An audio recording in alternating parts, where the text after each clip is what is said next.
welcome to CEC live lectures. Friends, today I am going to discuss about coumarins, and this is in continuation with the series of lectures on plant secondary metabolites, wherein we have already discussed about certain secondary metabolites like resins, tannins, flavonoids, alkaloids, volatile oils and terpenoids. Now coumarins are basically C6C3 derivatives, and if you can recall my previous lecture on flavonoids, in which I have discussed that flavonoids are the compounds having a basic nucleus of C6C3C6 structure. So this is how the coumarins basically differ from flavonoids. That is, first they have C6C3 nucleus, so there is no additional benzene ring attached in their structure, and second, the ketonic group which is present on the fourth position of the pyran ring in case of flavonoids is present at the second position in case of coumarins. Now, since they have a C6C3 arrangement, coumarins are sometimes also known as phenyl propanoids. C6 represents the phenyl ring and the C3 moiety represents the propane moiety, and therefore they are also known as phenyl propanide or phenyl propanoid derivatives. And since they have a pyran ring, they are also sometimes known as benzopyran derivatives. So friends, in this lecture we are going to discuss about the etymology and definition of coumarins, that how the term coumarin was generated and how these important class of secondary metabolites are defined. Then we will discuss about the distribution of coumarins in plant kingdom, and within the plant what are the factors that that affect the concentration of coumarins in different plant parts, followed by the nomenclature of coumarins, that how different coumarins are named. Then we will discuss about the biosynthesis of coumarins, and in this I will give you just a brief overview of the biosynthesis of coumarins, followed by discussion on their properties, their structural characteristics and their chemical properties, and how these are extracted from the plant matrix, what are the different procedures that are being used to extract coumarins from the plant matrix, and what are the various techniques that are being utilized. Then we will discuss about the classification of coumarins, that how these are classified, what are the basis of the classification of coumarins, along with the suitable examples. And in the end we will discuss various chemical tests that are used to detect the presence or absence of these metabolites in the plant matrix or the extract, followed by the uses of these secondary metabolites. So now coming on to etymology or the definition of coumarins. Now the first coumarin was isolated in 1820 by Vogel, and it was isolated from tonka beans, that are the fruit and the seeds of Coumarina odorata, which is also known as Dipteryx odorata. Now it is believed that since the plant genus name is Coumarina, the term coumarins have been derived from Coumarina. But another school of thought says that the term coumarin has been originated from a Caribbean word which is coumarao, and this coumarao is a local word that is used for this tonka tree. So we can say that coumarin is the term that has been generated either from the genus Coumarina, which is the genus of the tonka tree, and the beans of tonka were the source for the first coumarin that was isolated, or it's a common Caribbean word coumarao that is again used for the tonka tree, and thus the term coumarin was generated. Now once the term coumarin was generated, there was a lot of work was done in order to identify the molecular formula or the structure of coumarin molecule, and until 1868 various hypotheses were given regarding the structure or molecular formula of coumarins, and all those hypotheses were discarded when Fitting and Strecker, who both were working independently, and they gave the molecular formula as well as the basic nucleus of coumarin for the first time in 1868. Now their work was again corroborated by Tiemann and Hirschfeld, who again gave the similar kind of molecular formula as well as a structure for coumarins in 1977, and since then the molecular formula as well as the basic structure of coumarin was established as a benzopyran nucleus having a ketonic group at second position, and the molecular formula was established as C9H6O2. As you can see in the basic nucleus, there are 2 oxygen atoms and 9 carbon atoms. So therefore the coumarins were defined as the derivatives of benzopyrin, as I have already told you that these are the benzopyrin derivatives, and these are the lactones of the orthohydroxycinnamic acid. Now, how they are the lactones of cinnamic acid, this I am going to discuss in detail when we will go through the biosynthesis. But here you can see that the cinnamic acid or the 2-hydroxycinnamic acid or the orthohydroxycinnamic acid, which is also known as orthocumaric acid, undergo dehydroxylation to give rise to a basic coumarin nucleus. And therefore, these are, since these are benzopyrin derivatives, these are also known as 1,2-benzopyrone or 2H1-benzopyrin 2-one compounds, because the ketone group is present at the second position. So we can define coumarins as the lactones with the basic structure of 1,2-benzopyrin, and these are generally oxygenated or substituted at 7th position or the 7th carbon. And apart from the oxygenation at C7, they can also have isopyrenoid side chains that are attached to either to the carbon atom that are free at carbon 3, 4, 5, 6 or 7 and 8. If the 7th position is having a substitution with oxygen or the oxygenated group, then we have either 3, 4, 5, 6 and 8 position for the carbon atoms that are left, where an isopyrenoid unit can be attached, or they can directly attach to the oxygen atom. Now we move on to the distribution of coumarins, and more than 4,000 coumarins have been isolated from different plants that have been distributed in 40 different families that belong to either monocots or dicots. But the worth mentioning families which are having plant species rich in coumarins are Apiaceae, which was earlier known as Umbelliferae, Rutaceae and Asteraceae, which was earlier known as Compositae, Fabaceae, which was earlier known as Leguminosae, then Oleaceae and Moraceae. So these are the families which are having plant members that are rich in coumarins. Now when we talk about the distribution of coumarins within the plant, we can say that the coumarins are distributed, or they are present in almost every part of the plant, whether it is a fruit, whether it is a root, whether it is a bark or a leaf. But the concentration of the coumarin largely depend upon the climatic conditions. Some of the climatic conditions favors the higher concentration of coumarins either in leaves or in seeds, whereas certain climatic conditions favor the higher concentration of coumarins either in roots or in bark. Apart from the climatic condition, the growth stages of the plant also determines the concentration of coumarin in a particular part of the plant. Say for example, when a plant is young, the concentration of coumarin can be higher in either roots or in the stem part. But as the plant matures, the concentration of coumarin may increase into the leaves or into the fruits. So depending upon the growth period or the growth stage of the plant, we have to go for the collection of the particular plant part where the coumarin concentration is higher. Next we have is the nomenclature of coumarin. Now coumarins are largely named, or the names of these coumarins are given based on the trivial system of nomenclature, wherein a coumarin is named either on the basis of the family of the plant, or on the name of the genus, or on the name of the species of the plant, or sometimes even on the name of the discoverer. But there are lot of discrepancies or limitation of this trivial naming system. Say for example, there are certain compounds which the name of certain compounds may show duplicacy. I have given an example of murianone and peniculetin, and as you can see that both these compounds are coumarins, and murianone is named after the name of the genus Muria, and the peniculetin is named after the name of the species of the same plant, that is Peniculata.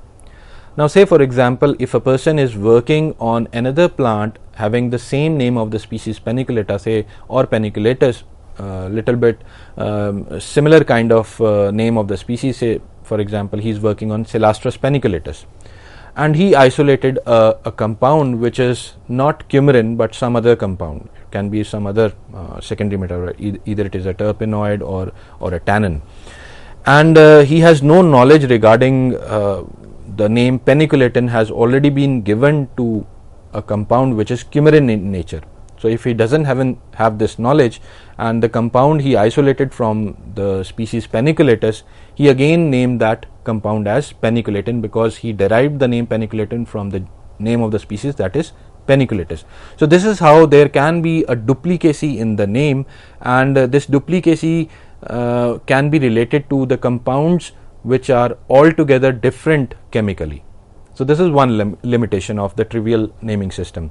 Second, sometimes the name of the compound is given, say for example, osthole.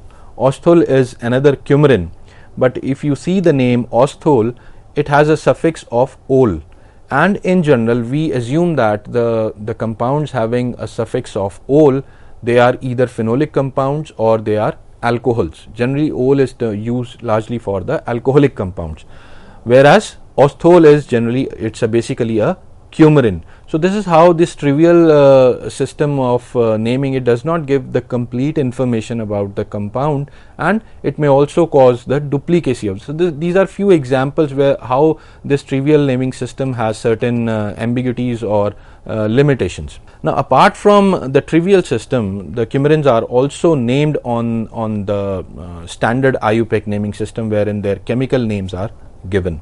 Now we move on to the biosynthesis of coumarins. As I told you that coumarins have a basic skeleton of C6C3 structure, and these are derived from the cinnamic acid, and which in turn is derived from or during the shikimic acid pathway. This is one of the most common metabolic pathway that occurs in plant, and during this pathway, when cinnamic acid is produced, it undergo the following steps to lead to the production of coumarins. So these steps are hydroxylation, followed by glucosylation, then isomerization, then again deglucosylation, and finally lactonization, which lead to the production of the standard or the basic coumarin nucleus. Now as you can see, it starts from the shikimic acid, which leads to the production of crosmic acid. I will not go into the detail of production of crosmic acid in the shikimic acid, because this will be discussed in my future lectures when I am going to discuss about the various metabolic pathways. Now from chorasmic acid we get cinnamic acid, and this cinnamic acid undergoes hydroxylation, which is the first step in the synthesis or the biosynthesis of coumarins. Now hydroxylation is catalyzed by cinnamate 2 hydroxylase, and since it represents 2 hydroxylase, a hydroxyl group is attached at the second position of the phenyl ring or the benzene ring, thereby giving rise to 2-hydroxycinnamic acid or orthocoumaric acid. Now this orthocoumaric acid undergo glucosylation, which is the second step, and it produces the 2-glucosyl coumaric acid. Now this 2-glucosyl coumaric acid is having a trans configuration which is highly stable, and in the third step, that is isomerization, this trans configuration gets converted into the cis form. Now since cis form is highly unstable form, but still this isomerization occurs, it is largely due to the presence of a conjugate double bond system, which is a solitary double bond system present in coumarins in the side chain, and with the help of this conjugated double bond, they absorb sunlight, and due to the absorption of the sunlight, the energy of the electron increases, and they shift on, and the electrons in the pi orbital, they jump from the ground state to the higher energy state. And when they jump to the higher energy state, there is a temporary loss of this double bond system or the conjugate system, and this allows the bending of the ring, and as the ring bends, or the COOH group or the acidic group bends, immediately the energy is released, and again the double bond configuration reappears, but now in a cis form. Though this cis form is highly unstable, it immediately causes the deglucosylation. This deglucosylation causes the removal of the glucose molecule, which again gave rise to a trans configuration, which is highly stable form. Now after deglucosylation, this the structure undergoes lactonization, which finally gives the basic coumarin nucleus. Now this is one of the pathways of the biosynthesis of coumarins. Now in another alternate pathway, there is a substitution of hydroxyl group on the fourth position of the cinnamic acid with the help of cinnamate 4 hydroxylase. Now again the step is hydroxylation, but here the hydroxyl group is attached at the 4 position, giving rise to 4-hydroxycinnamic acid or the para-cumaric acid. Now this para-cumaric acid again undergo hydroxylation. This is the second hydroxylation with the help of cinnamate 2 hydroxylase, giving rise to addition of another hydroxyl group at the 4 position, and we get 2,4-dihydroxycinnamic acid. Now this 2,4-dihydroxycinnamic acid undergo glucosylation, giving rise to 2,4-diglucosyl cumaric acid, which undergo isomerization to form the cis form, which leads to the deglucosylation, removal of the glucose molecules, and the final deglucosylated molecule undergo lactonization to give rise to 7-hydroxycoumarin. Now in the previous pathway we got the simple basic nucleus of coumarin with no substitution, but in the alternate pathway where the first para-cumaric acid is formed, we get 7-hydroxycoumarin, which is also known as umbelliferon.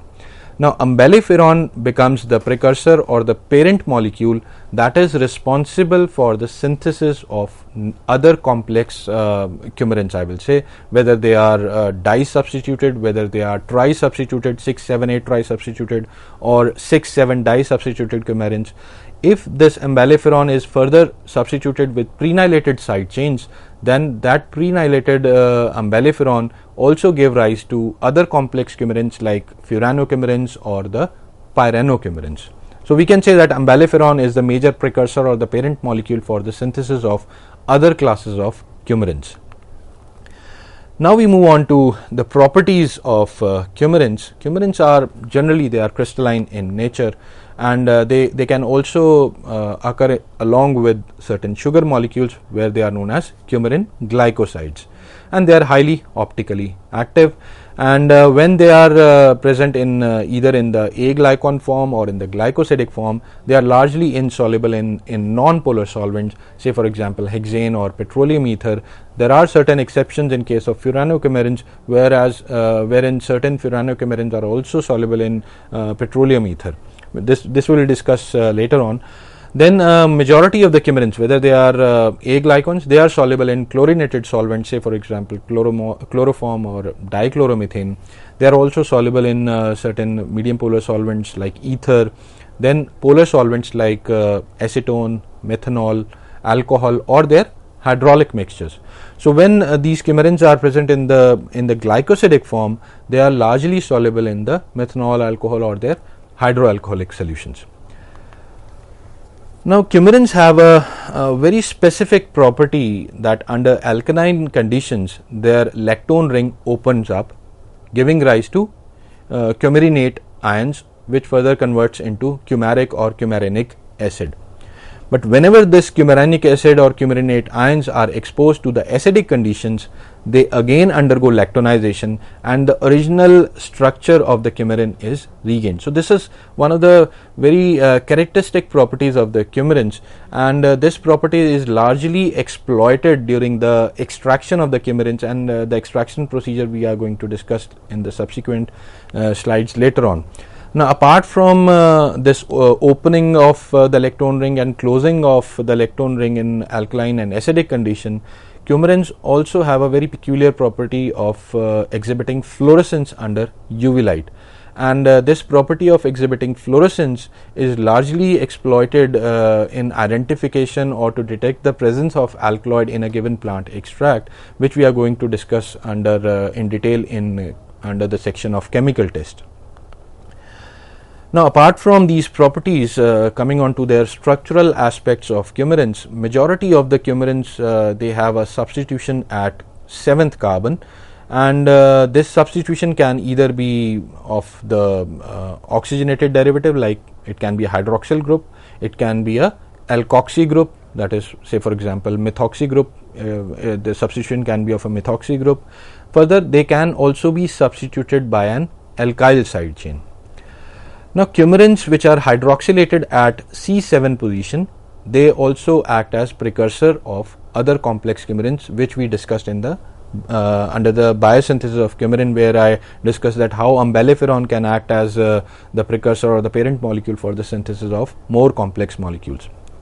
And as I already told you that this hydroxyl group can be either methylated, wherein it gave rise to methoxy component, and it can also be involved in the glycosidic linkage with the sugars, wherein the sugar can be attached through a ether linkage. Then apart from this hydroxyl substitution or alkoxy substitution, prenylation is another common feature that is observed in coumarins, and prenylations at the oxygen atom which is obtained from the hydroxyl group is more common in comparison to the direct attachment to a carbon group. But we can also see prenylated coumarins having a prenyl chain attached to the carbon atoms, and when it is attached to a carbon atom, it is largely found that carbon 6 or 8 are mainly involved in the attachment of the prenyl ring, or you may also find certain prenyl groups attached at the third carbon. This also leads to the polycyclic coumarins like furano and pyranocoumarins, which we discussed in the biosynthetic pathway. That is, when a prenyl chain is attached to the umbelliferon, it may lead to the conversion to the furano or pyranocoumarins. Now we move on to the extraction of coumarins from the plant material. So as I told you, majority of the coumarins are insoluble in hexane or petroleum ether. So what one can do is they can treat the plant material first with hexane or petroleum ether in order to remove the lipids or the pigmented material from that plant material, and later on that mark is the hexane or the petroleum ether extract is discarded and the mark is again dried. Then this mark is then extracted with methanol, ethanol or acetone or any other suitable solvent to obtain the methanolic or the alcoholic extract. Now once this methanolic or the alcoholic extract or the acetone extract is obtained, it is concentrated under the reduced pressure and then it is suspended in water. Once this suspension is prepared, this suspension is then treated or partitioned with various solvents in increasing order of their polarity. So either you can again treat this suspension with hexane or petroleum ether in order to further remove any kind of pigments that are present in that, or you can treat after treating with hexane or petroleum ether, you can further partition it with next higher polarity solvent, that is chloroform or dichloromethane. And since coumarins are soluble in such solvents, so coumarins will shift into the chloroform layer, and you can separate this chloroform layer from the aqueous suspension. After that you can further treat it with butanol to get a butanol fraction and the remaining aqueous fraction. So whatever fraction that is rich in coumarins is then further subjected to the chromatographic technique in order to isolate the individual coumarins. And these chromatographic techniques can be either column chromatography, which is the conventional chromatographic technique, or you can also go for the flash chromatography, which is a modern technique, or a preparative HPLC technique. So by using any of these chromatographic technique, you can further purify that particular fraction that is rich in coumarins in order to isolate an individual coumarin from that particular extract. Now since I told you that there are certain furanocoumarins that are soluble in low polarity solvents like hexane or light petroleum ether or light petroleum, so what you can do is you can again extract that plant material with petroleum ether or light petroleum, and then from that you can also extract furanocoumarins if they come in substantial quantities. So friends, this was about extraction of coumarins, and in this lecture we have discussed about the definition of coumarins, their classification, that how these are we discussed about the distribution of coumarins, that how they are distributed in the plant kingdom and within the plant. Then we discussed about the properties of coumarins, and we started with the extraction procedure of the coumarins. In the next lecture I am going to discuss about the other extraction procedures of the coumarins. Thank you.